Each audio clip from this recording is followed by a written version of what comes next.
like yours with its debate on climate action? I'm very pleased that you asked me that question, because it gives me an opportunity to talk not just directly to my constituents in Kooyong, but more broadly across Australia.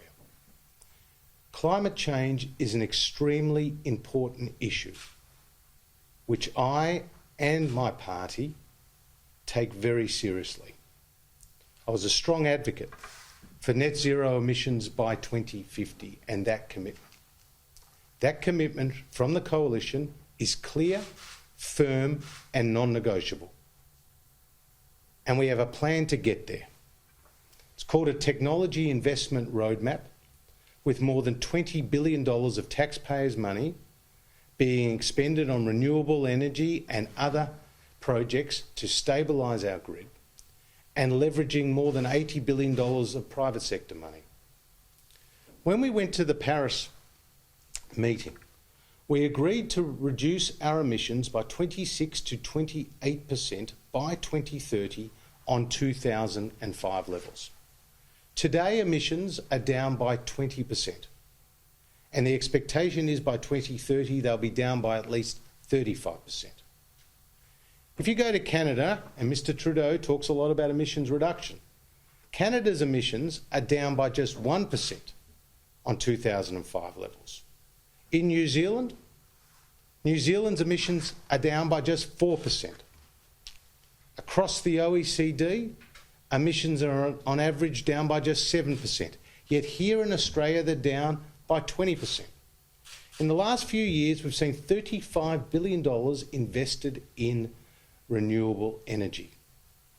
We have seen a rollout in Australia of renewable energy technology which is 8 times faster than the global average. 1 in 4 Australian households have solar panels on their roofs. That's the highest on a per capita basis anywhere in the world. 90% of solar technology used around the world comes out of Australian innovation and invention, a lot of it out of the University of New South Wales. We have a very strong story to tell.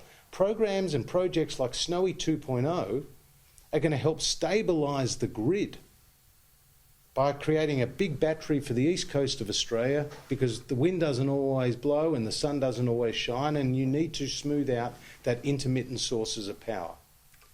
I used to be the Energy and the Environment Minister, and I know how important it is to ensure that we get this transition, which is an inevitable transition, that we get it right. Our mutually important objectives are as follows: reducing our carbon footprint, lowering electricity prices, and stabilising the grid.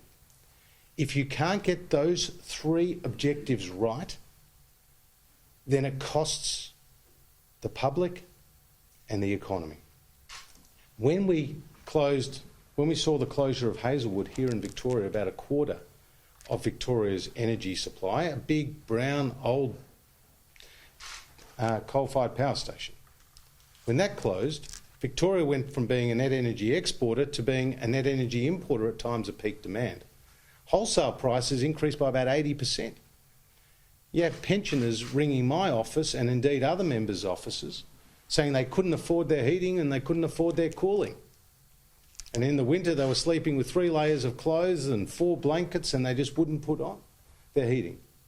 We don't want that situation again, because what it means is the poorer members of our community get most affected, because as a proportion of their overall income, they spend more on electricity.